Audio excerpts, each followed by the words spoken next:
Hi, I'm Chip Hardwick. I'm the executive of the Synod of the Covenant. I want to welcome you to this preaching workshop. We're so excited to have Eric Barreto here from Princeton Seminary to lead us today. I will give you a full introduction of him in just a second, but first I want to tell you a little bit about what's going on in the life of the Synod.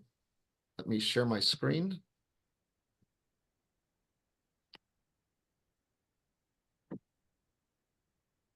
All right, if Judy, can you see that?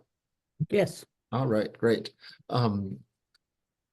So we have just wrapped up our application period for our higher education scholars for Christian leaders.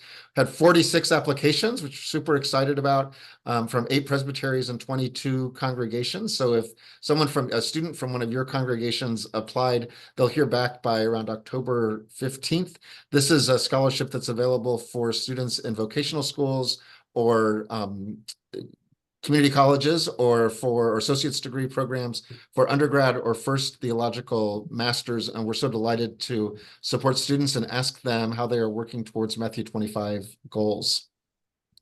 While we're in the process of giving away money, we also want to give away money to your congregation for our Matthew 25 grants program. This is for programs in your congregation which are working towards congregational vitality or against structural racism or systemic poverty. These are grants for up to $5,000, and the applications are due by September 30th. You can find them on our website. We're in the process of putting together 2 workshops in October called The Psychology of Polarization. I don't have the dates for these yet, but please watch our Facebook page and our website and the newsletter. We're partnering with Science for the Church on this. Science for the Church is a great organization that looks at the ways that studying the hard sciences can encourage our faith in Jesus Christ. And so there are workshops they've done before, workshops for us on science, race, and the church, and science, mental health, and the church. And they're such an interesting approach because they bring to bear the hard sciences and interaction with theology and our faith traditions rather than simply looking within our faith traditions. So hope you'll watch out for those. With the election coming up, it's an especially important topic. Next month's preaching workshop is with Catherine Williams. She's a professor at Lancaster Seminary, and she'll be leading us on lyrical theology and hymns as midrashim. Hope you'll plan to come to that. If you'd like to contact me for any reason, here's my information. I'll put this also in the chat. And here's a way to stay in touch with us, especially if you'd like to find out information about about those polarization workshops I was just mentioning, or our grants or scholarships or things like that. The newsletter is really the best way to get information. It only comes out once a month, and you can sign up through synodofthecovenant.org/contact. You can also go to our website or Facebook and find us on YouTube. Also, all of the preaching workshops are on YouTube, and we're also adding along the way some briefer workshops by homileticians that are helping our participants in the Cultivating the Gift of Preaching program. This is a program to support lay preachers that we've got going on too. I want to introduce to you today Eric Barreto. Eric, I'm so excited that you are leading us today. Eric is the Weyerhaeuser Associate Professor of New Testament at Princeton Seminary. He's an ordained Baptist minister, so we know we're going to get the Holy Ghost power today because we've got a Baptist among us, so thank you, Eric. He's the author of Ethnic Negotiations, the Function of Race and Ethnicity in Acts 16, the co-author of Exploring the Bible in 2016, and Reading Theologically, the editor of Reading Theologically, which came out in 2014. Eric and I, the first time I saw Eric in action was at Big Tent. Eric came and led Bible studies for us in Big Tent. Gosh, maybe it was 2016. It's been a long time ago. But one of the things, yeah. Eric, I appreciated so much about your discussion. You helped me. You were one of the first people to help me think about issues of race and ethnicity in a way that invited me to think about them clearly rather than shaming me for not understanding them clearly. And I remember as you told stories of your childhood, and it just opened up a perspective to me that I had not had before. So I've been grateful for you ever since then. I like to follow your work and your presentations. Eric is widely widely admired and respected and invited across the church. And so glad that you're here. And let me pray for you and for our time, and then I'll just turn it over to you. So let us pray. Gracious God, we're grateful for the chance to preach your word. We are grateful that of all the people in all the churches that you could be calling, we are among those whom you call. So thank you for that invitation. And we pray, God, that we will do so more faithfully and more effectively, and that you will use this conversation to help move us in that direction. We thank you for Eric, for all of his gifts, for the ways that he challenges and encourages your church. And we pray your spirit on him as he leads us today. We pray this in Christ's name. Amen. So let's give Eric some happy hands and welcome him to be with us today. So thank you, Eric, so much. Marvelous, friends. All right, I'm going to share my screen. We're going to make this work. This is going to work, I think. All right. So I think you should be seeing my head and one slide. Is that? There we go. I'll sneak out. Okay, we're going to make this work. Marvelous. So, well, good morning, friends. Thank you for being here. I know your lives are busy and full, and so giving 90 minutes for us to think together about the scriptures and work together is not something I take for granted. So I'm really grateful for your time. So the presentation today is reading Luke backwards.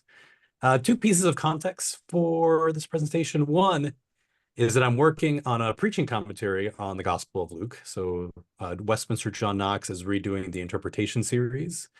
So I'm working on the Luke volume, which I'm very excited about and hope it will be helpful to folks. And the second piece of context is, although I'm an ordained Baptist, we attend Nassau Presbyterian Church just down the street here, about 3 blocks from our home here on the campus of the seminary. And over the last couple of years, Dave Davis and I have been in partnership in doing Lenten series together, where the same text that he is preaching is the text that I'm teaching in adult education. He's done this with some other scholars as well. It's been a really great opportunity. So we did this 2 years ago, I think it was. And I had a whole list of ideas of things I wanted to, because I wanted to focus on Luke. And so I pitched some of the staff members my first idea, which I thought was my best idea. And they're like, no, we don't like that. I said, okay, I got a second idea that you're really going to like. They didn't like that idea either. And I said, well, there's this third idea that I hadn't really even thought about. But what if we read Luke backwards? And they're like, that's the idea. And I was like, well, shoot, now I got to figure out how we actually do that. And the basic idea was, what if we spent our time in Lent reading the Gospel of Luke, but started with the cross and ended on Palm Sunday with Jesus in Mary's arms, kind of disrupting the order of the story and helping us read the story in a new light. And so that's what we ended up doing. So what I want to do is just walk through some of the texts that we studied together. Because maybe you don't do this program, maybe reading Luke backwards isn't what your church is interested in doing. But nonetheless, I hope that just this different angle of vision on the Gospel of Luke can be illuminating for your own preaching in this season. First thing I want to start by saying is that there are many stories of the cross in the New Testament. We've got the 4 Gospels, of course. We've got Paul's story of the cross, the story that First Peter and Revelation tells, and that Luke tells a particular story of the cross, a story about the cross that I think can be really helpful to us in these days, in the wake of these pandemic seasons that we've endured, the middle of another political season. I think there is a way in which Luke's account of the cross can help sharpen our theological vision and can illuminate our preaching. And so the invitation I made to the church was, let's read Luke backwards. Partly because, as we'll see here in a second, I don't think Luke intended for the gospel to be read once. I also don't think that Luke intended for people to read his gospel and learn about the good news of Jesus for the first time. We'll come back around to that. I think there is a sense in which Luke is inviting us to read and reread the story from all these different angles. I also suggested a couple of reasons why we might start at the end. One is because it disorients us. Whether as lay folks listening to preaching or as preachers, we keep coming back to the same text year after year after year. And sometimes just disorienting us, whether as listeners or as proclaimers of these texts, can help us see these texts in a new light. Second, I thought it was really helpful in mixing up the liturgical seasons to read about and think about Mary in the Lenten season. I think brings a new light to that story. Um, but also most importantly, because in one sense, I think this is how Luke wanted us to read, or at least how the text sets us up to understand Jesus anew. It's about revisiting this old story that we've heard a million times before, only to be delighted and surprised that there's still more in the story for us to learn. So why start with the cross? I think we start with the cross because the crosses some of us wear around our necks, that adorn our church steeples, are usually, for most of us, no longer symbols of trauma. Instead, they should be symbols of welcome, symbols of inclusion, symbols of redemption, symbols of forgiveness, of love, and of grace. Those are all beautiful and wonderful things. I got to thinking about this when I saw this image a couple of years ago. These were some of the first pictures that emerged after the Cathedral of Notre Dame caught on fire. So here we have this gleaming cross shining kind of as a defiant symbol, a symbol of persistence, a symbol of hope. And this is well and good and beautiful and true. I support this vision of the cross. But this picture had me wondering if there's also a call and a need for us to look at the cross again and feel its sharp edges. After all, the cross is really strange good news. It's the news about the defeat of death with death. The death of empire's arrogations as the empire takes yet another innocent life. Eternal life purchased, but with the death of God's Son. Forgiveness shared at a place devoid of mercy. And that, again, the cross is strange, perhaps the strangest of good news. I think for the gospel writers and for Luke in a particular way, the cross is a lens that clarifies and sharpens our vision.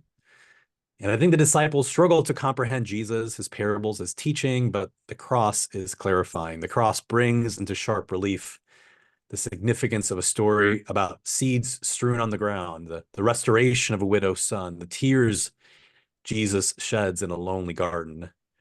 That is, the gospel writers are asking us to read forwards and then read backwards. We move from sentence to sentence, but then come back to them with a new awareness once we know where the story is going. And I think for us, the cross is a powerful lens, the lens that clarifies and sharpens our vision. But the cross is not singular. It doesn't mean one thing. The fact that we have these four distinct accounts of the death of Jesus is a clear indication that no one story can capture the weight and meaning of the cross. There's not one story about the cross that is enough. We need many stories. And I think one of our tendencies, even in mainline churches, is to collapse the story of the cross into a story about sacrifice, about atonement. And those are good stories. It's not about replacing those stories, but laying alongside of it the possibilities of all these different visions, all these different accounts, all these different possibilities about the cross as well. So I said we were going to read Luke backwards, but I'm going to break my promise. We're going to first start at the beginning. And this is Luke's prologue. As Luke's scholar, every time I turn to the gospel, I'm like, I'm so glad that Luke gave us these 4 verses. It's a terrible English sentence. It's long. We'll see here in a second when I read it. It's a great Greek sentence, and it provides so much insight into what Luke thinks he's trying to accomplish with this text. When I teach the Gospel of Luke and as an exegesis course at the seminary, we sit down with the Greek text and we spend the whole first session of class just working on these 4 verses. We're going to spend about 5 minutes today. So there's a lot more we can say, but here's how Luke begins.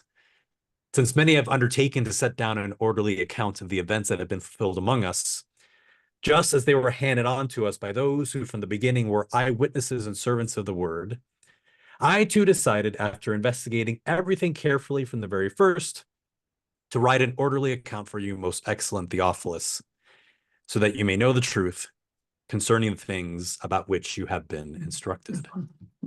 So 4 things I want to highlight. There's a million things we might say, but just 4 things I want to say about this. One is to notice that Luke acknowledges that others wrote stories like he is trying to write. He starts, since many have undertaken to set down an orderly account. Stories that I think Luke appreciates, he uses the Gospel of Mark, often word by word, using the order of the Gospel of Mark. But he also senses that he needs to tell this story in a different way as well. That something about the needs of his community, the needs of the moment, require telling the story that is both alike and unlike the other stories that people have heard. Second is that we'll see that Luke is interested in writing an orderly account. A lot of debate about what Luke might mean by this. I think that what Luke means by order here has more to do with theology and literature than it does about history and chronology. Luke's historical knowledge seems a little messy at times. But where I think he shines is in taking these stories that people have presumably heard a million times before and telling them in a new light. So, for example, think about the stories in Luke 15, those three really powerful parables about a lost sheep, a lost coin, and the prodigal son. My wondering is if people in Luke's community had heard these stories before, maybe a million times, but had not heard those stories told together. And told together, all of a sudden, these old stories become new again. I think that's the kind of order that Luke is after.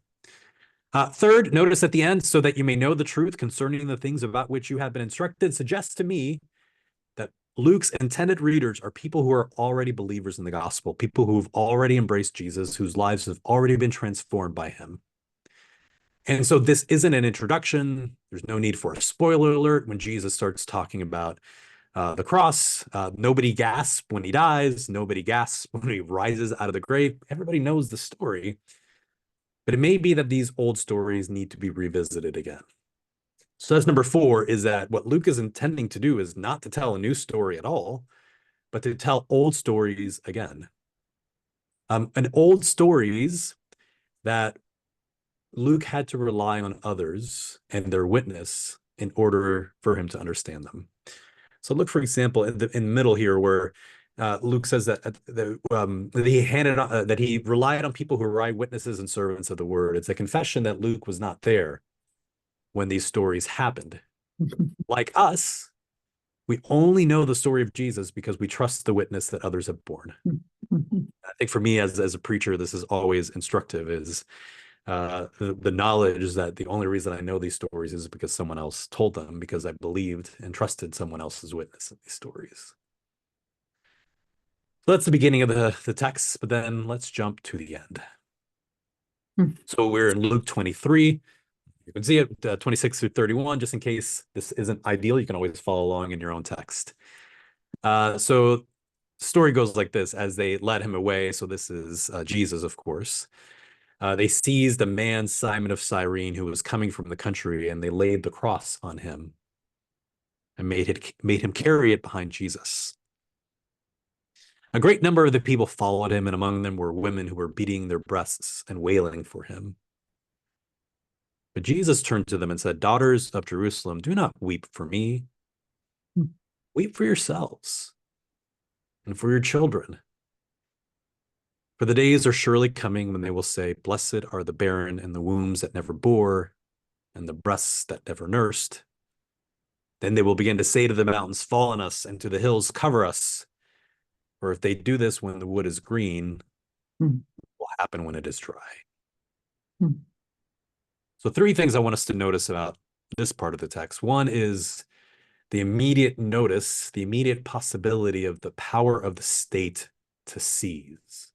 Here, Simon of Cyrene is a bystander. We don't know his position. We don't know how he feels about Jesus, but along comes the state and forces him to carry the cross that Jesus was carrying. That helps shape the kind of imperial shadow that falls on this story.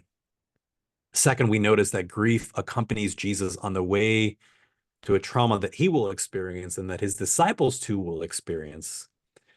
And I wonder if that grief that these women are experiencing is one that we should feel on the way of the road to the cross.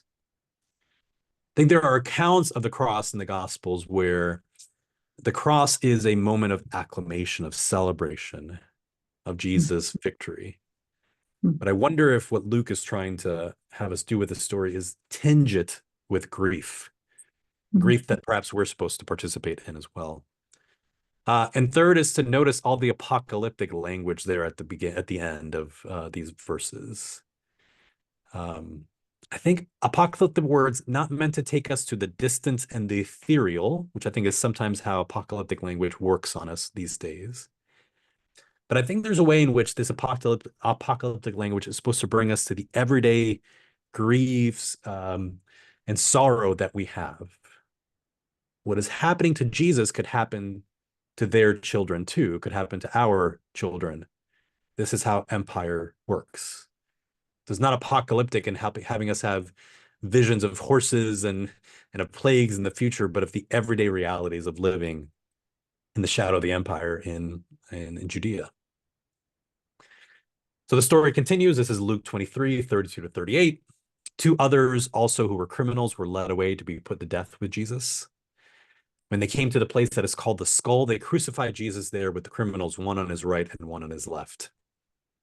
Then Jesus said, "Father, forgive them, for they do not know what they are doing." And they cast lots to divide his clothing, and the people stood by watching. But the leader scoffed at him, saying, "He saved others. Let him save himself if he is the Messiah of God, his chosen one." The soldiers also mocked him, coming up and offering him sour wine and saying, "If you are the king of the Jews, save yourself." There was also an inscription over him, "This is the King of the Jews." A couple notes is that the folks crucified with Jesus, that here is translated criminals. I wish I could convince the NRSV to translate this more like terrorists, because that's who they are from the perspective of the empire. These aren't kind of common everyday criminals. These are folks who, like Jesus, were seen to be a threat to the imperial order. And therefore, this kind of cruel and public execution is necessary not just to punish those terrorists, but to be a warning, a signal to everyone else in the community. Don't mess with us. Don't try to overthrow the empire or threaten its stability, because if you do, this will be your destiny as well. It is a form of imperial terrorism that Rome here is performing. Luke is not subtle, second, about what this place is. This is a place of death, the skull. There's no subtlety here. I'm struck, if you'll notice, there's the verse about forgiveness is in brackets, because some of the manuscripts, best manuscripts, don't have Jesus saying, "Father, forgive them, for they do not know what they are doing." This is also what Stephen says in Acts chapter 7. So it may be because Stephen looks so much like Jesus in his own death, his own martyrdom, but the manuscript tradition has brought this forward and added this layer of forgiveness. And it's striking for us to wonder, how does the story read if this note of forgiveness is not in the text? And last is the soldiers mocking Jesus, saying, "Save yourself." That is what power looks like in the eyes of the Roman Empire, is that no one else can tread upon you, no one else can threaten you, because you hold that kind of power of violence. Save yourself. So again, grief and empire all over this text. One of the criminals who were hanged there, so this is now starting in verse 39, kept deriding Jesus and saying, "Aren't you the Messiah? Save yourself and us." I love that. Save yourself and don't forget us. It's a little bit different than what the soldiers were saying. But the other rebuked him, saying, "Do not fear God, since you are under the same sentence. Do you not fear God, since you are under the same sentence of condemnation? We indeed have been condemned justly, for we are getting what we deserve for our deeds. This man has done nothing wrong." Then he said, "Jesus, remember me when you come into your kingdom." He replied, "Truly, I tell you, today you will be with me in paradise." So one of the terrorists joins in with the guards, the same guards who's going to kill him in a second anyway. But he joins in because he also sees that to be the Messiah, to be someone of power, means that no one can threaten you. So save yourself and us. But the other person being crucified says no, and it says, "We indeed have been condemned justly," differentiating themselves from Jesus. One of the key themes of Luke's account of the cross is that Jesus is innocent. It's repeated over and over throughout the narrative. So this is in service of that. But I think also here, Shelley Matthews is a scholar at Bright Divinity School, helped me see this in a great article she wrote about this text, and James Cone's The Cross and the Lynching Tree, is that commentators and preachers and readers of the text, when the second terrorist says, "We indeed have been condemned justly, for we are getting what we deserve for our deeds," we have taken that at face value. But is there anything that any of us might do, no matter how terrible, where we find that we are actually deserving of being hung on a cross in front of a whole community and to die this torturous, terrible way? Is he condemned justly? Is this about Luke's own thrall to imperial violence and imperial order? Is this us missing that the second terrorist is actually completely wrong in this? Jesus, remember me when you come into your kingdom. I wonder what the second criminal recognizes in Jesus is that the shape of power is not one that shields yourself at all costs, but shields others whenever possible.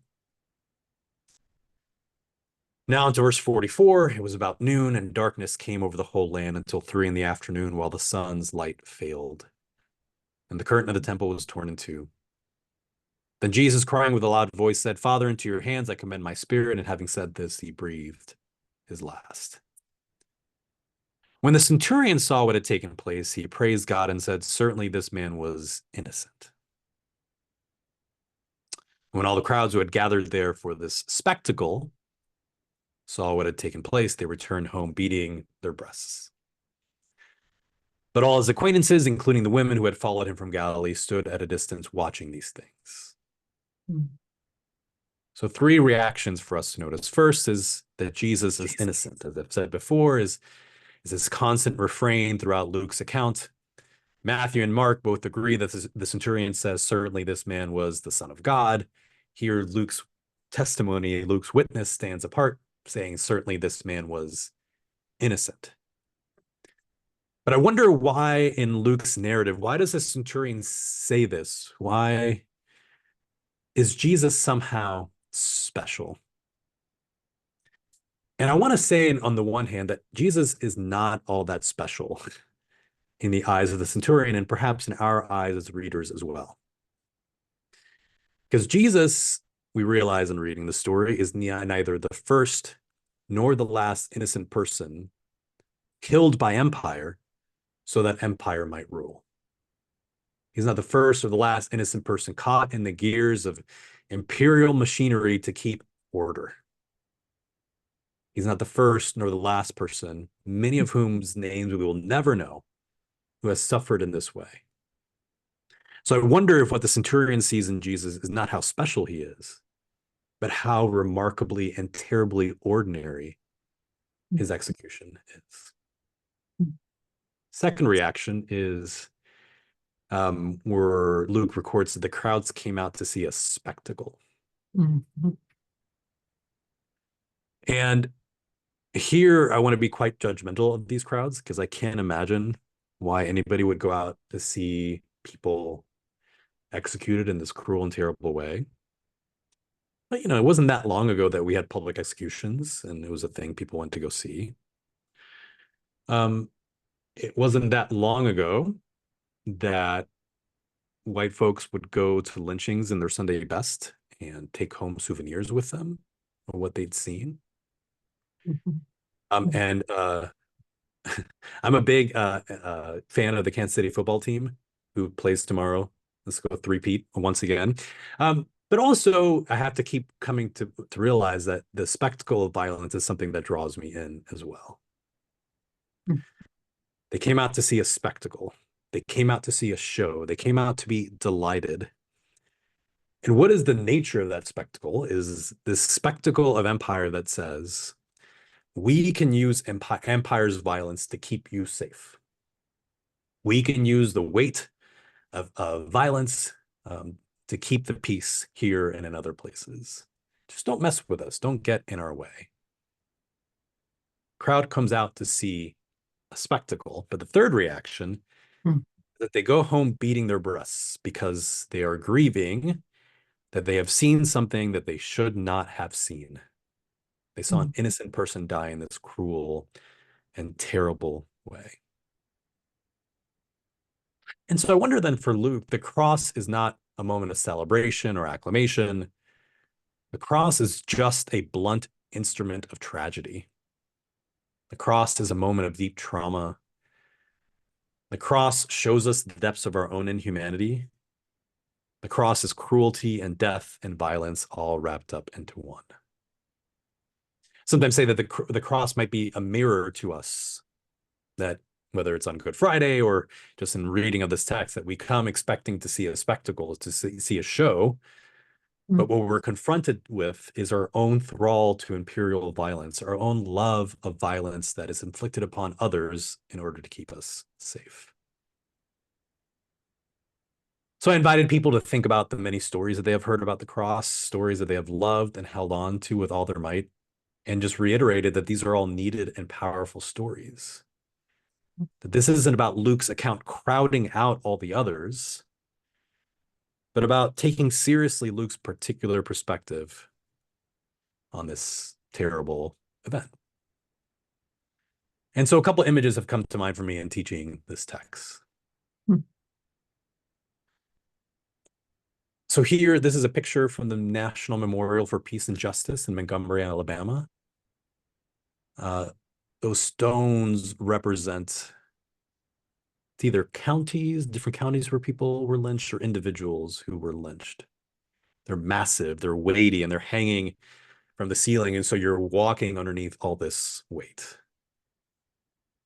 I wonder if Luke helps us to see that the cross of Jesus is not all that special in one sense, that the cross of Jesus is not all that rare. The cross is all around us, still haunting us, even as we seek after it like a spectacle. This picture was taken November 17th, 2018. These were migrants at the US-Mexico border being gassed and pushed away. I wonder if there's a logic in empire that says that if we can keep others out, maybe the benefits of empire will be ours alone. I also think so. I'm a Puerto Rican. This is the most beautiful island in the world. I love it. But also means that because of the accidents of history, which is a long history, I was born with U.S. citizenship. And so when we moved from Puerto Rico to Slidell, Louisiana, we didn't need a green card. I didn't have a passport. We just got on a plane. It was like moving from one state to another, legally at least. Not culturally at all, but if history were a little bit different, is that me dragging my children through the deserts, through danger, in order to bring them to a safe place? And a picture from the summer of 2020 of George Floyd Square. I think about the video of George Floyd calling for his mother with the weight of the state and the violence that is meant to make some of us feel safe by making others afraid, of all that weight being on his neck. And I see in George Floyd the face of Jesus. And this was a picture in Ukraine shortly after the invasion of Russia began. And the folks there set out strollers in the square representing children who had died. The weight of violence just everywhere around us.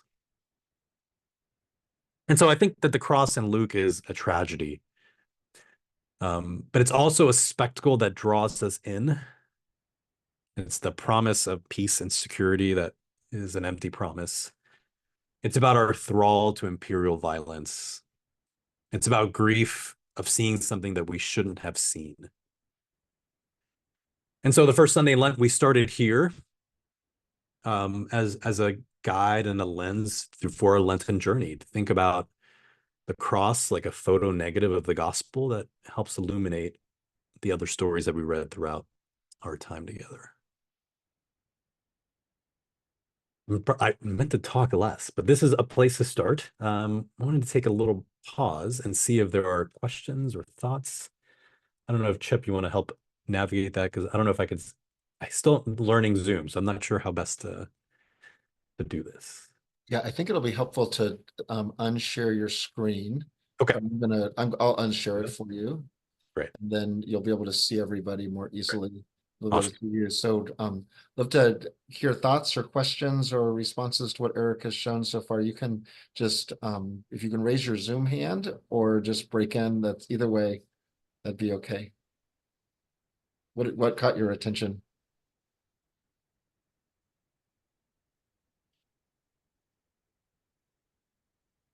Jenny, go ahead.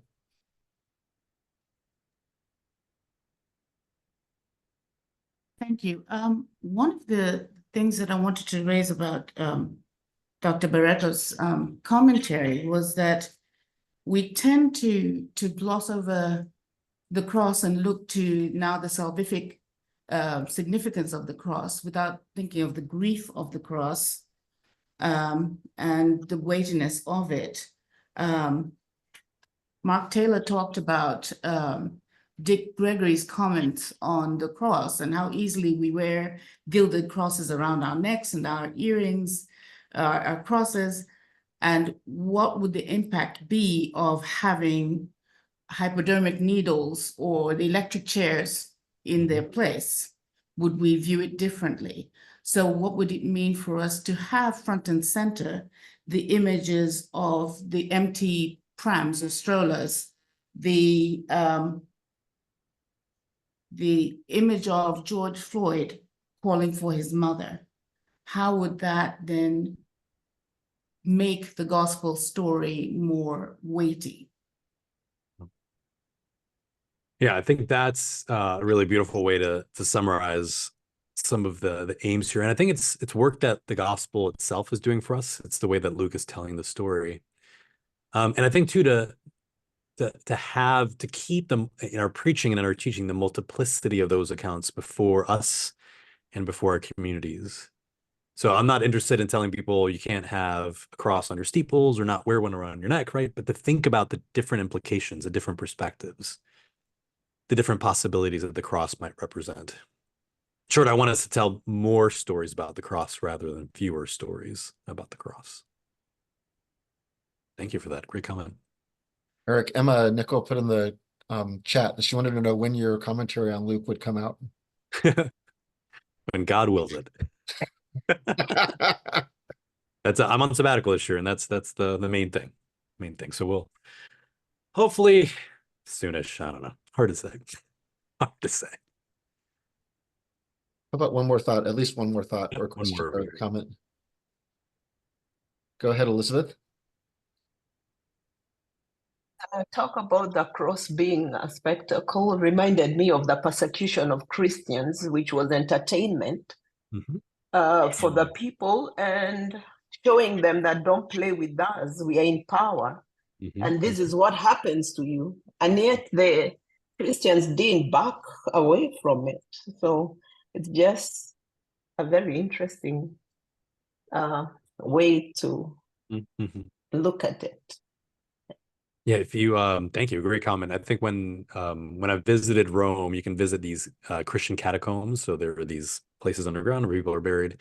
And you don't see crosses down there. You see lots of images, especially of Daniel in the lion's den or Daniel in the fiery place, or a lot of pictures of Jesus, the good shepherd with a lamb on his shoulders. I think partly because it was too soon. And they were too close to the cross to be able to claim that as a symbol of faithfulness. I think there's real power in reclaiming the cross as a symbol, not just of terrorism, but of life and of the shape of real power, not the kind of power that uses swords and armies, but the kind of power that dwells on love and sacrifice. I think that's helpful and beautiful. And for us to kind of, again, feel those rough edges just a little bit as well. I think it's important to remember that the crucifixion to us is a religious event. But as you pointed out, and what you said is, at that time, it was a political event. Absolutely. And in Luke's account, right, the king of the Jews, that's not a religious declaration. It's a mockery. You know, he thought he was king of the Jews, and look how kingly he is, dying on this instrument of tragedy of terrorism. Yeah. Ian, was that your hand up or was that you stretching? That was just me just me cleaning out my eyes. Right, great. One of my favorite Zoom stories I heard during the pandemic is we were doing a lot of Zoom teaching, obviously, and that students would raise their hands on Zoom, and you call on them, and then they would say, "Oh no, I was just stretching." I was like, "That's not how it works." Anyway, I saw in the chat that the connections may be a little wonky. I can hardwire it. If that, do you think that would be wise, Chip? It would take me like 30 seconds to hardwire. I should have done this before we started.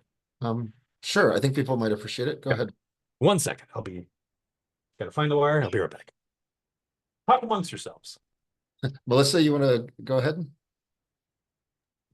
Oh, sure. Well, I had a question. Oh, Should I right. just Listen.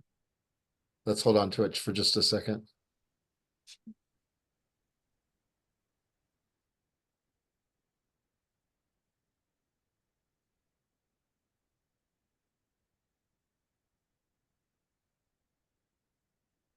This would be a typical time when I would ask who has heard a joke lately, but it feels like after hearing all of that about the crucifixion, I want to sit with that rather than being distracted by it.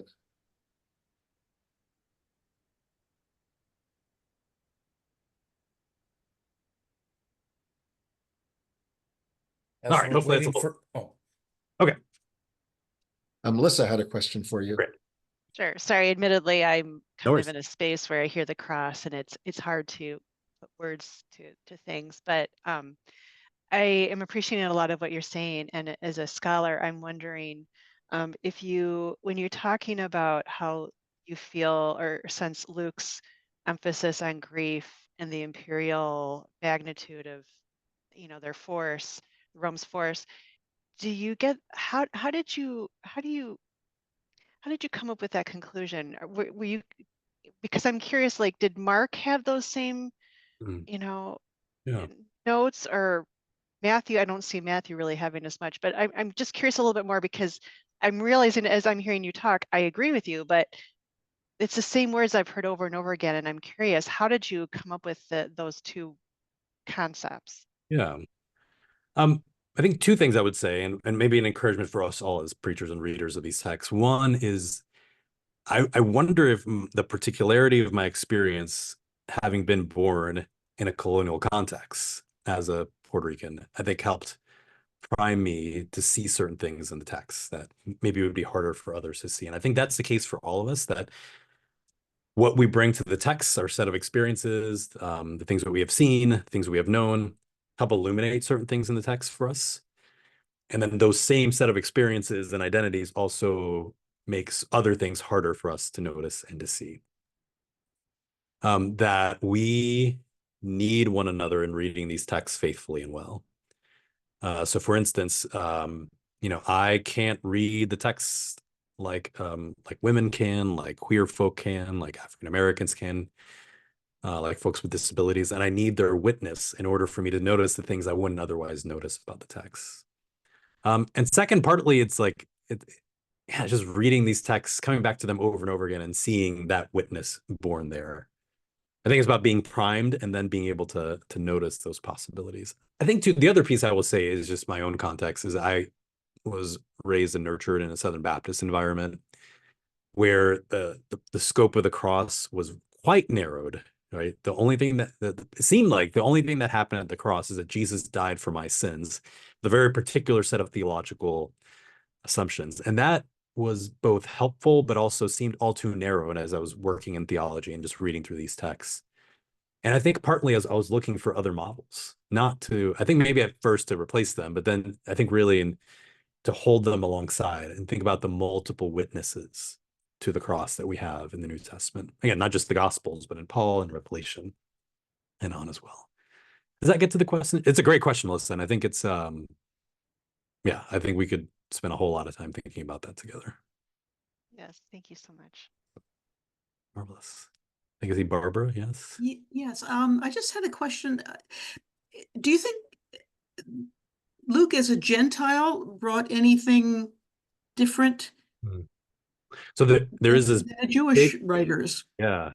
There's this big debate going on in Luke scholarship right now. This has been the predominant assumption, is that Luke is a Gentile author. a whole bunch of people now, or a number of people, like it's still a minority position, are now pushing back and saying that Luke was a Jewish author, partly because I think for a lot of folks in the Greco-Roman diaspora, the line between being a Hellenistic person and a Jewish person sometimes was a little blurry anyway. I think people carried around all kinds of multiple identities. What I do think is, regardless of his identity, I think living in the context of empire and being drawn into the story of Israel and their struggles with empire and of being dominated and of exile, and then the story of Jesus, where at the heart of the story is empire's violence being fully drawn upon. I wonder if all that helped shape Luke's perspective. And maybe also there's something about the community and their own struggles that that Luke was trying to articulate as well. Yeah, that's a great question. Marvelous. I think there'll be more time for questions, so I might just skip over and start moving on as well, if that's all right. I'm going to share the screen again. We're going to do this again. All right. We'll go a little faster through some of these texts. So the next text I spent some time thinking about is the story in Luke chapter 20 of Jesus being confronted by his opponents. So it's really the piece here. Let's jump to this piece. Yeah, so these are Jesus' opponents in Luke chapter 20. It's a series of questions they ask him. They keep trying to trap Jesus. And here in Luke 20, starting in verse 20, they think they have the perfect question to ask Jesus, a question that he cannot answer. And the only way he can answer it is by getting himself in trouble with somebody. So they watched him, sent spies who pretended to be honest in order to trap him by what he said so as to hand him over to the jurisdiction and authority of the governor. So they asked him, "Teacher, we know that you are right in what you say and teach." They're just buttering him up. I love this. And you show deference to no one. So you're definitely going to answer this question. But you teach the way of God in accordance with truth. They don't mean any of this. And so they ask their perfect question. Is it lawful for us to pay taxes to the emperor or not? And the reason that's a perfect question is no matter how Jesus answers it, he loses.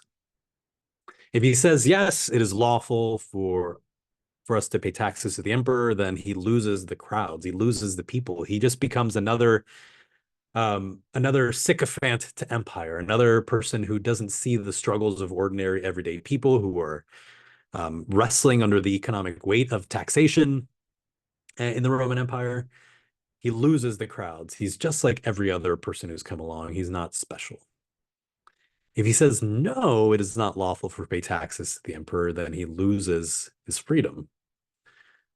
He will be quickly nabbed by the authorities, because to deny that the emperor has the ability and the power to levy taxes is a fundamental threat to the way that the Roman Empire works. No matter what he says, no matter what he does, he is stuck here. They think they have crafted the perfect trap. And he says, but Luke says that he perceived, Jesus perceived their craftiness and said to them, "Show me a denarius, and whose head and whose title does it bear?" And they said, "The emperor's." And he said, "Then give to the emperor the things that are the emperor's, and the emperor the things that are the emperor's, and to God the things that belong to God." And they were not able in the presence of the people to trap him by what he said. And being amazed by his answer, they became silent. People who never quote the Bible will quote this text always in one way, to say, keep religion and politics separate. It's always the point of this story, right? Give to the emperor things that are the emperor's, and to God the things that are God's. Pay your taxes, go to church, keep them separate. But that's not an amazing response. I don't think that's particularly awesome. I think the response to Jesus is actually more complicated and that much more connected to empire and that much more clarified by what happens at the cross. If you are the emperor and you have a fancy haircut and you're eating a Caesar salad because it was invented back then, it was actually a Mexican invention. But if you're the emperor and you hear that some Galilean peasant in the middle of nowhere is saying to people, give to the emperor the things that belong to the emperor, and to God the things that belong to God, what do you think belongs to you, but if not the whole world? So if you have a little bit left to give to your piddly, superstitious God down there in Galilee, go for it. But the world belongs to me. In Luke chapter 2, in the account of Jesus' birth and the census, it says that Caesar intended to count the whole world. And I think that's kind of an imperial arrogance to think that I can count the whole world. I can make the whole world move at my voice. But if you are a first century Jew, an early Christian, or a Christian today, what do we think? What do we claim belongs to God? But the whole world. And there's nothing left to give to the emperor because the world belongs to God.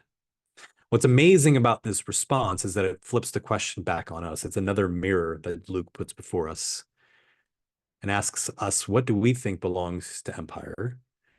What do we think belongs to God? This is a story about possession, about rule, about power.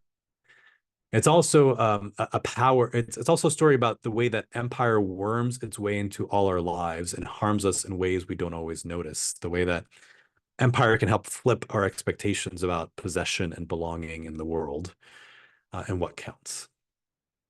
One of the ways I try to illuminate this too, so that you should be able to see this. This is a coin from the 1st century. So the left side is the front of the coin. It's a picture of Vespasian, who was a governor, a general in the Roman army, who led his forces up to Jerusalem in 68, 69.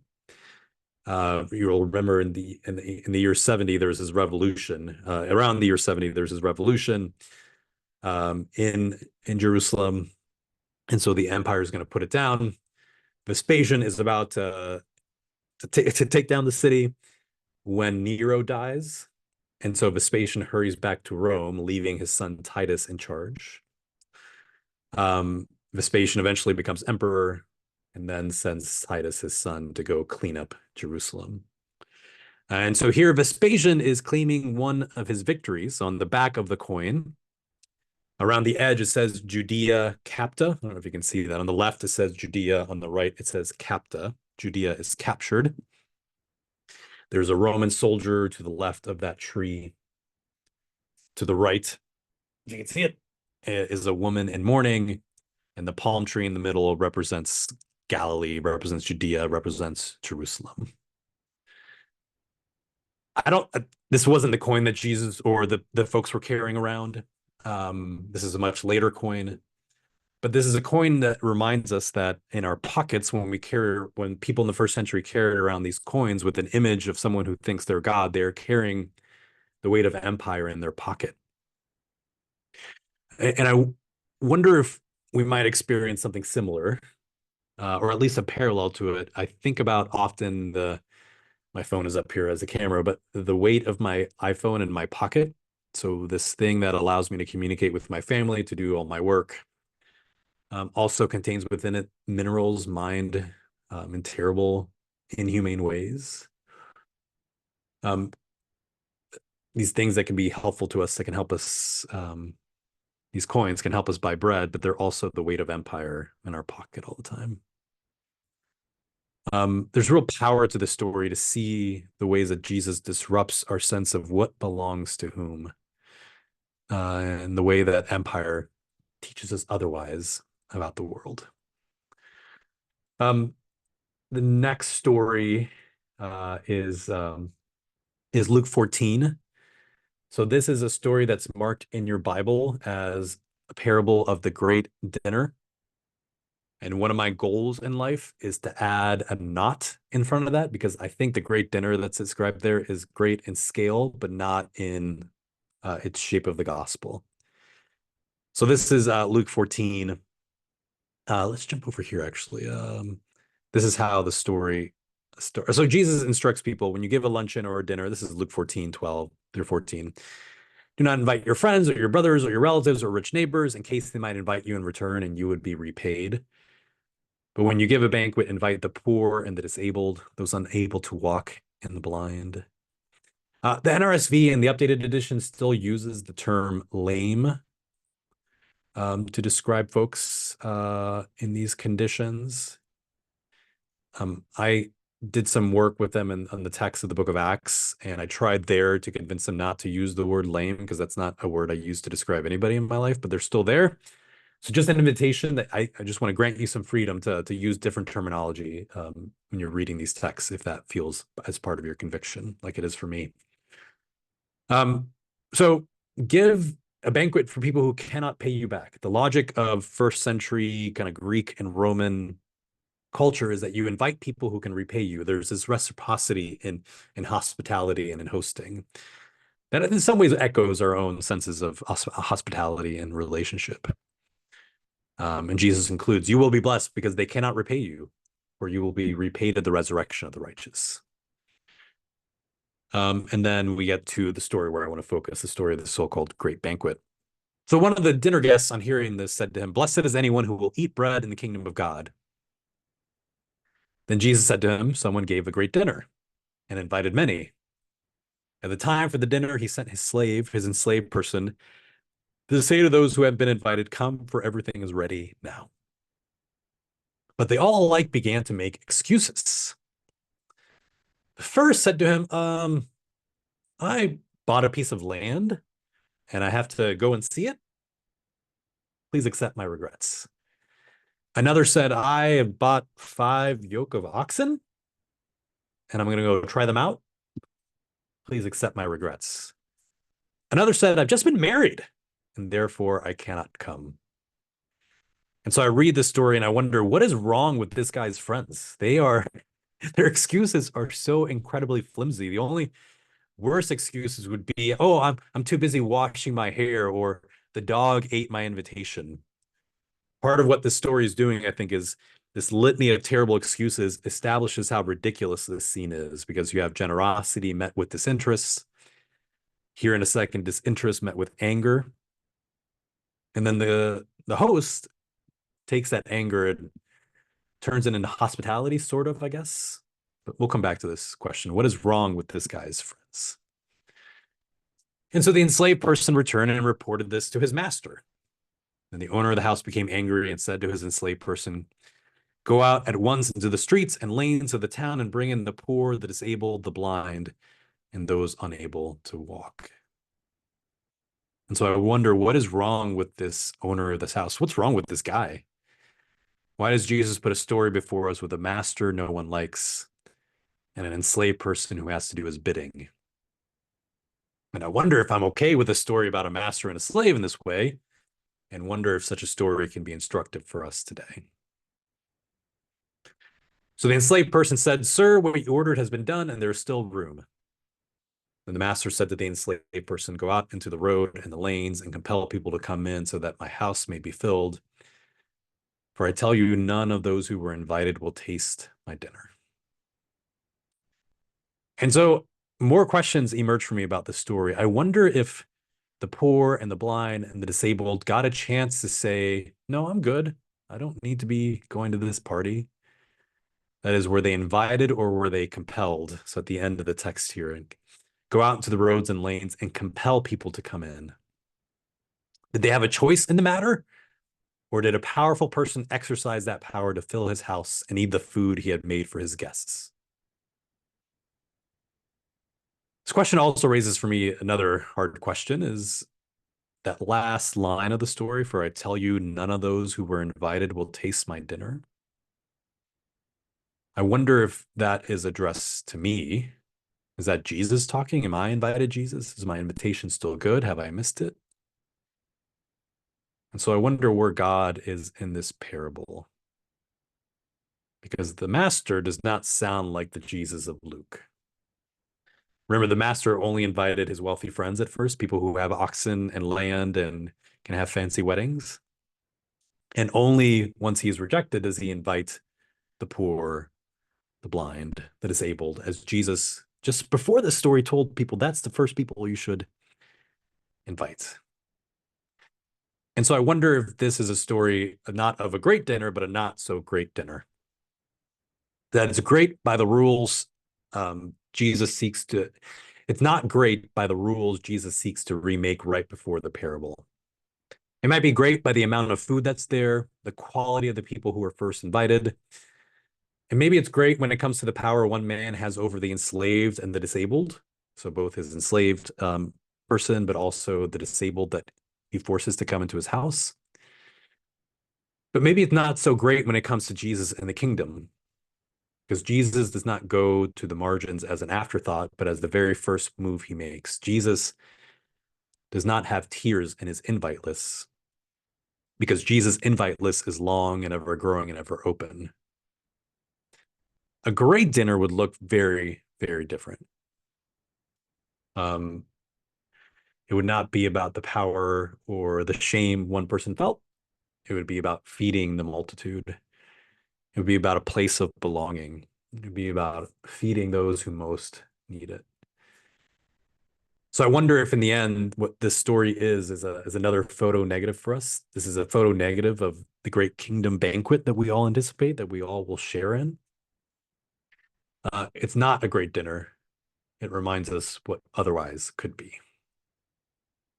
And again, it's about disrupting the logics of everyday life, the logics of invitation and hospitality, so tinged with assumptions about power and empire. All right, one more story, and then we'll do some questions. This is at the beginning. This is Luke chapter 3, again, moving our way backwards. This is the crowds coming to John. It says that all of Jerusalem came out. In this inscription in Luke, Luke says that all of Jerusalem came out to see John, this kind of exaggeration that I love in that story. And the crowds come out and they ask John, what then should we do? They've been baptized. They've heard John's apocalyptic, fiery preaching in the middle of nowhere in the wilderness. And they said, what should we do? And in reply, he said to them, whoever has 2 coats must share with anyone who has none, and whoever has food must do likewise. Share what you have, proliferate. Don't hold on to things. I get that, John. That's good gospel advice. Even tax collectors came to be baptized. And they asked him, teacher, what should we do? And here I want to be like, John, I got this. Step aside. I'm going to tell these tax collectors, these members of the imperial elite, these people known to cheat their neighbors, to line their pockets with the very little that their neighbors have, these local betrayers of the community, tell them to put down their job, quit being tax collectors, and come back to do something else entirely with your life.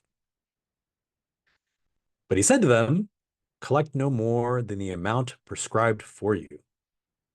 Fiery, apocalyptic John saying, be good tax collectors.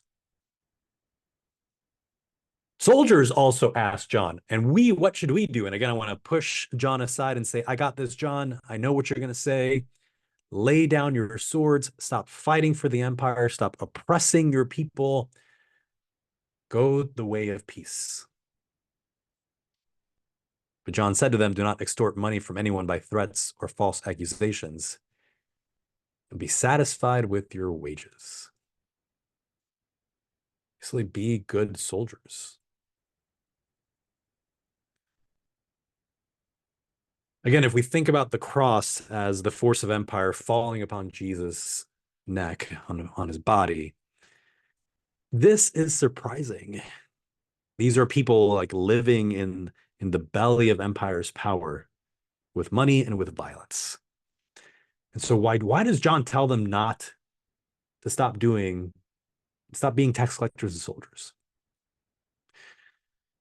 I wonder if even the fiery, apocalyptic, demanding John realizes something about the force of empire that sometimes those of us who are mostly beneficiaries of empire's power rather than its victims, that sometimes we miss. It's that for these folks, completely escaping the grip of empire's power is impossible. So whether tax collectors or soldiers, they have to feed their families, they have to take care of themselves and those that they love. Maybe they ended up in these positions not as a matter of choice, but as a matter of deep need. And so the call to John here to resistance isn't, in these cases, lay down your swords or stop being tax collectors, but to live inside these imperial systems and be signs of life. That I wonder if John wants us to know that this kind of faithful living is still secondary to the promise of God's reign, where the negotiations we undertake to live faithfully when empire rules are no longer our burden. That is, John's preaching does not concede everything to the ubiquity of empire. It doesn't concede anything. Instead, it imagine what empire's defeat looks like on the other side of God's intervention.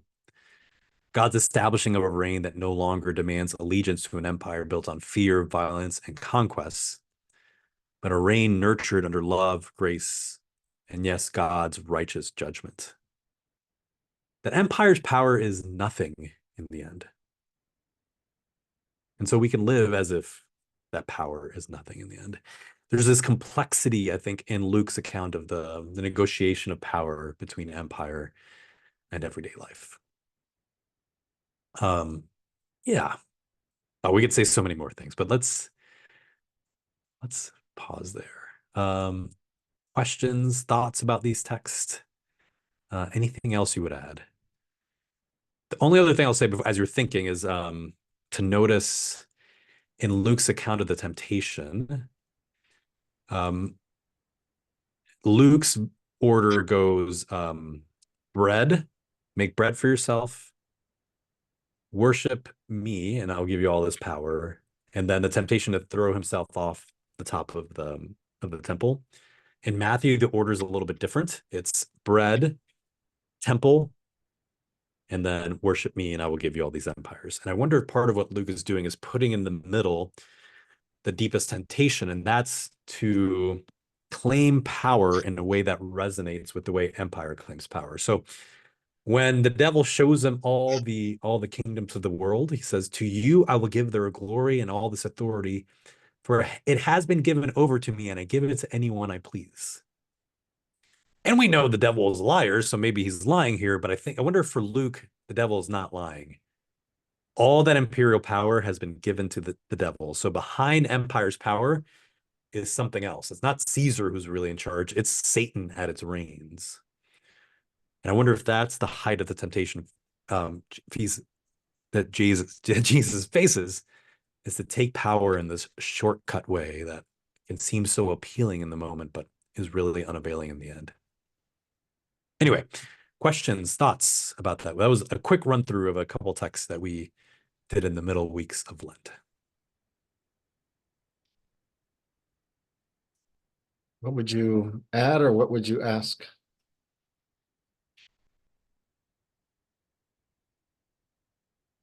And I'm trusting that all of you with your cameras off are hanging on Eric's every word.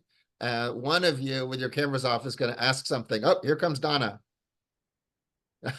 She just turned on her. He was just stretching. That's okay. Who would offer a perspective or ask a question? Melissa, you want to go ahead? Sure, I'll ask a question. I'm realizing I didn't raise my hand, but you had mentioned the three parables and about the lost coin, the lost sheep, and I'm trying to imagine, I serve on pulpit supply, and I'm going to a lot of these rural community churches that don't have, a pastor. So I'm trying to figure out, how do I help in a preaching moment, help a congregation appreciate that point that you were raising, knowing that that's a lot to preach on. Yep. And I'm curious to know a little bit more. I mean, you talked about this in a classroom setting, but do you have any advice on how you might help convey that particular message in a preaching moment where you don't really necessarily focus on 20 verses? Yeah.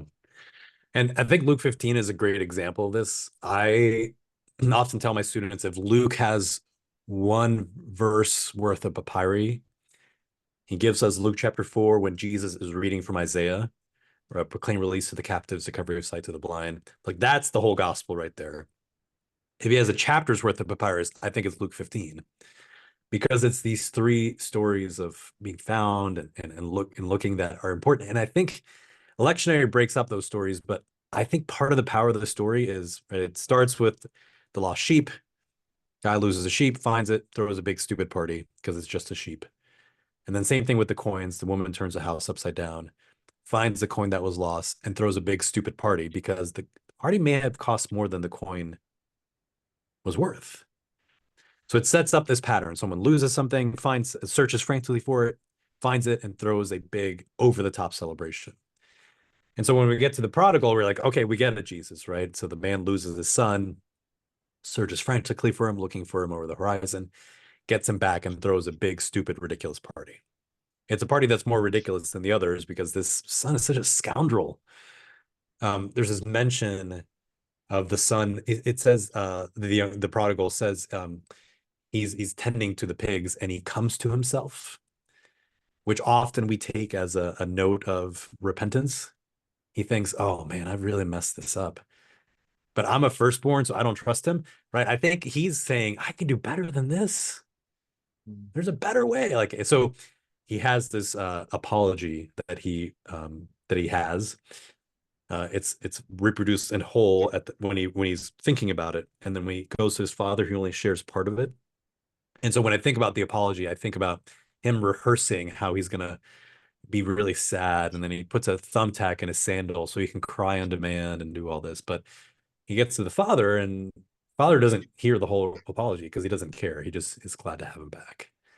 And then the older brother, that's us, a lot of us, that he's the record scratch in the story that messes up the pattern, right? Because the end of the story is not the party, but the resistance to that party. So back to the preaching challenge is that I don't know how we preach that text without reading all three of those stories, because it's part of the power of the shaping of those narratives. So one of the ways I've done this in the past is that there's a song called "A Woman and a Coin." Do y'all know this one? It's in the hymnal. I forget what number it is. Maybe somebody has it handy, but it basically retells the story of those parables, those stories. And so I will intermix us singing. Instead of reading the whole text, we'll sing the story along the way and then focus on the prodigal at the end. That's one way to do it. But I think, and the other thing I often tell my students and tell pastors is that, we've got a lot of us, not in this case, Melissa, right, have a lifetime of preaching. So not one sermon is going to do this. It's a whole season of preaching. But I think the challenge is sharp when you get one shot at folks. So whether it's through song or through your own retelling of those stories, because nobody's going to sit through listen, like you're going to drone through the stories, is to try to get them to the end of that story, which is that we are not the we who God wants us to be, as long as that sheep is wandering in the wilderness, as long as the coin is lost, as long as that annoying little brother is not with us, and also when the older brother who's done all the right things is raging outside as well. Like, it's about expanding the sense of who we are. And is there a way then to figure out in these communities, even if you're preaching once or twice, who are the prodigals and who are the older brothers in that community that need to be woven back into the story? No, it's a big, I think it's an adequate, quick response to a really beautiful question, but at least a place to start. How about another question or comment? Well, how about this? If folks can think, I've got one more. I just want to talk a little bit about Mary, because this is where we ended on Palm Sunday. Maybe I can do that, and then we can see what questions we have. Does that work, Chip? Awesome. All right, so we're going to share a screen again. Do this. Okay, so Palm Sunday was the last time that we did this together. And we read a bunch of stories around Luke's account of Mary. And the way I started is thinking about, where is it that Jesus learned what he preaches in Luke chapter 4 about God's grace falling upon people we think are outside the boundaries of belonging? Remember, he mentions Elijah and Elisha going to a foreign widow, to a foreign general. How is it that he learns all this stuff? Well, he learns from the Spirit, of course, the Spirit that drives him into the wilderness. But I think also there's one more reason Jesus is able to resist the temptation in the wilderness. One more reason that might become evident to us in reading backwards. And I think it's because he's heard a song a lot while he was growing up. Maybe it was a lullaby that he heard over and over again. Maybe it was because his hands were held in prayer by someone, and perhaps because he saw the faithfulness of an extraordinary prophet whose name is Mary. So we start with the cross on the first Sunday of Lent and eventually find ourselves on the precipice of Holy Week and Good Friday and Easter. And we find ourselves at the foot of the cross once again. And we see there Mary holding her baby, a baby who's going to turn the world upside down and make the world right. So this is the beginning of Mary's account, right? So the 6th month, the angel Gabriel was sent by God to a town in Galilee called Nazareth, to a virgin engaged to a man whose name was Joseph of the house of David. A couple of highlights here. One is this address of the angel to Mary, calling her favored one. Go back and read the first couple of chapters of the Gospel of Luke. We see a lot of language of favor, which there's some ironic element to this, because here you have presumably a young woman in the kind of corner of the empire, not in a powerful city, probably not a person of the elite and the powerful, but a poor person in the middle of nowhere called favored. And especially in this larger imperial context, there's nothing about her life that probably suggests to her that she is favored, which is striking then about her response. She is perplexed by his words, because it just kind of doesn't make sense that she would be favored. And she pondered what sort of greeting this might be. This is a posture Mary will also take later when Simeon and Anna meet her in the temple, and she ponders what this all might be. The angel said to her, "Do not be afraid, Mary, for you have found favor with God." I think the angel is very used to people being afraid. It's how Zechariah responds to the angel just earlier in this chapter. But you'll notice Mary is never named as afraid. She is perplexed. She ponders. She is not afraid at any moment in this story. And what she receives is a weighty and significant call. It's a call that will come with power, but also kind of power that comes with it opposition and great risk. And so I wonder if people living in colonial situations understand this more than those of us who generally benefit from empire. Is that the kind of calling that the angel gives her to have a son who we called Son of the Most High, the Lord God, the throne of his ancestor David, that is a risk. That is a threat to empire that she will have to bear, as well as her son. Mary asks, "How can this be, since I am a virgin?" I wonder how much of this in Luke's account is about conception and about the virgin birth. I wonder if some of it is about the promise too. So it's not just how can this be, how will this work physically, but also how can it be that this baby can go take the throne of David once again? It just doesn't make sense in this world that we have. How can it be that a virgin woman from Galilee can bring to the world a king like that? And I'm struck that in the angel's response, he doesn't respond with judgment like he does with Zechariah. Instead, he responds with an explanation, perhaps understanding that what he is calling her to do is that much more riskier and dangerous than what he asked Zechariah to do. And the proof that the angel gives is Elizabeth, her cousin, who everyone assumed would not be able to bear a child. Nothing will be impossible with God. Can this possibly be true? And then Mary said, "Here I am, the servant of the Lord." I think in this story, Mary has to consent for this to happen. She has to say yes.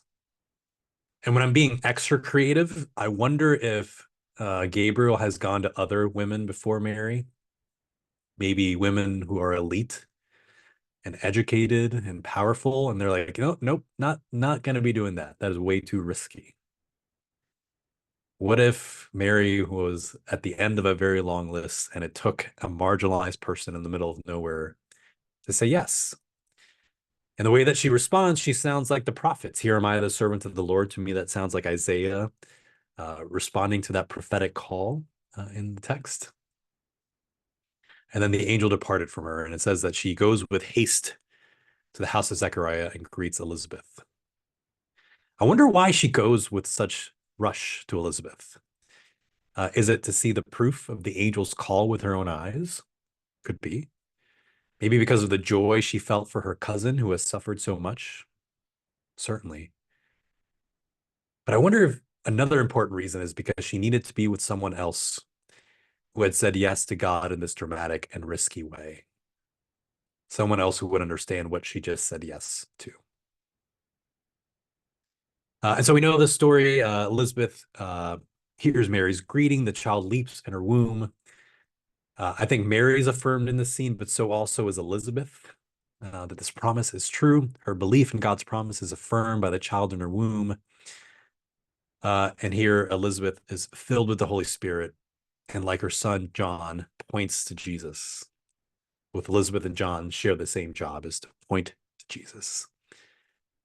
And she says, "Blessed are you among women, and blessed is the fruit of your womb." I wonder sometimes if, especially those of us in Protestant churches, have not done a good job of living into this prophecy, into this gospel declaration that Mary is indeed blessed among women. We don't have the best Mariology sometimes, but I think there's possibilities in this text to live fully into that, to live fully into Mary as a prophet who says yes, Mary as the first person to believe God's promises about who Jesus is and who Jesus will be. And then in a sense, right after this, she becomes the first proclaimer of the good news. So before Jesus takes a breath outside of her body, before he is born, Mary's already singing who he is, the power of his presence, the power of his healing touch, the power of his resurrection. The Magnificat here, the song starts with God and God's character. It's a practice her son will follow, always starting with God and God's character. And again, she echoes the sense, "Surely from now on, all generations will call me blessed." Here, Mary prophesies a world turned upside down. Not a leveling of the world, but its powerful reversal. The powerful brought down from their thrones, the lowly lifted up, filled the hungry with good things, and sent the rich away empty. It's a world turned upside down. And I wonder if this is where Jesus learns the shape of his own faithfulness. And so we hear these glimpses of Mary along the way. Mary stays with Elizabeth. There's this deep relationship that's being imagined here that I think we can bring out more in our preaching and thinking about, especially the ways that women relate and support one another. We can think in Luke chapter 2, just really briefly here. The NRSV updated edition corrected this. At the end, because there was no place for them in the inn, should actually be translated, there was no place for them in the guest room. The situation here is not some dusty, cold, dank barn where Jesus is born, but there's no room for a young woman to have a child in the guest room of the house. And so instead, they're brought to the heartbeat of the home, a place where the manger is, where you keep your family and your animals close to you. So this is a much longer explanation, but that Jesus is born, like most of us, into light, into love. And there's another way in which Jesus' life is not all that remarkable. Like most of us, born into these places of warmth and light. So many other things to say, but say also then the last time we hear about Mary is Acts chapter 1, verse 14. She's among the faithful cohort who's gathered there. Unlike Mark and Matthew, Mary doesn't wonder about Jesus or lose faith in Jesus. She is faithful at the beginning. She's faithful all the way to the end of the story. What I love about this is that Jesus had to be taught to walk. Someone had to teach him how to talk, how to pray, how to believe the promises God had made to Israel, how to speak boldly and prophetically. And I think he learns this on Mary's lap. And hearing this, not just at Christmas, but on the Sunday before Holy Week, I think is a powerful witness. And last we closed with this image, which many of you may have seen before. It's Eve, Mary comforting Eve, and a pregnant Mary stomping the head of the snake. It was a beautiful way to end our journey through Lent. I could say a million more things, but let's close there. I think for me, one thing I want to reemphasize is the power of Luke telling old stories. And our task as preachers, coming back to these stories over and over again, the frustration that sometimes we feel like we have to read the story again, we have to preach the story again. And the possibilities that emerge when we think about the way our community has changed, the way that we have changed as preachers, and come to these stories expecting not some like that every story is going to have some new insight. Like the goal isn't to chase something new, but to try to attune ourselves to the stories in our communities, the stories that especially communities different than ours tell, attune ourselves to the story with the possibility that we'll notice something that we haven't noticed in these stories before. Questions, questions, thoughts, other things that you might be wondering about in Luke. So Gabriel went to other women first. Oh, that's me. That's me being very creative. Luke does not tell us that.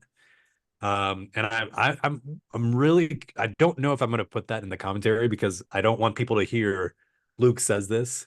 It's for me, it's like this thought experiment to wonder what if Luke, Gabriel goes to all these different women, and it's you have to find somebody who's able to say yes. And why is it that Mary is able to say yes?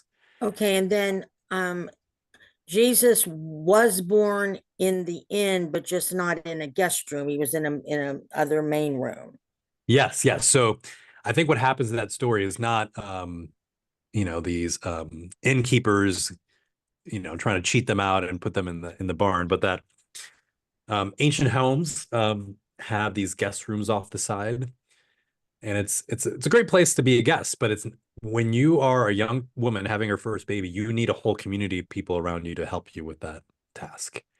And there's no room for them in the guest room, so they bring them to the main room of the house, which would be kitchen, sleeping area, a manger separating that space, and then you keep your animals close and inside to you because they're so valuable. And so that he's born at the heart of the ancient first century Jewish home. So I think I wrote about that. Where did I write about that? Somewhere. But also there's this, maybe I can send some links along to ship about that story. Eric, thank you so much. I see that we had a couple of hands up, but Eric's volunteered to stick around after if any of you have a question for him, since we need to call our time since it's 11:30. Eric, especially because you're on sabbatical, you could be lounging around, soaking in the good life. And this is more fun. So that you came here and taught us. So we're very grateful. And Eric, thank you so much. Let's thank Eric. And then anybody that wants to stick around for a little one-on-one time with him, that's great. And if you don't have time for that, let you go. And don't forget, next month is Catherine Williams on lyrical theology and hymns as midrashim. So thanks, everybody. God bless you. And we'll see you next month. Bye, all. Again, happy to stick around.